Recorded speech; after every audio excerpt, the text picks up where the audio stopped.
Hello mga kanitsip. Mayong hapon o may buntag sa inyo tanan diya. Sino tong may magandang kaluban, mabubuting loob. Sino may maawa dito sa tao dito. Tingnan yun. Maliliit yung bahay niya. Baka pwede natin itong tulungan kung may abot dito.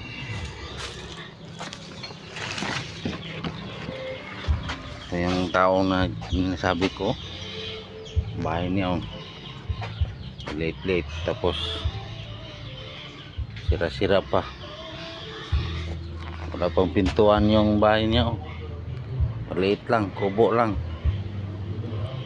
Sinong may magandang kalooban dyan na magbigay dito ng tulong? Ito yung bahay niya, maliliit, wala pang pintuan. Ito yung tao na to, maliliit, liit na yung kubo niya, wala pang magandang tirahan. Pwede natin to matulungan kahit konti lang.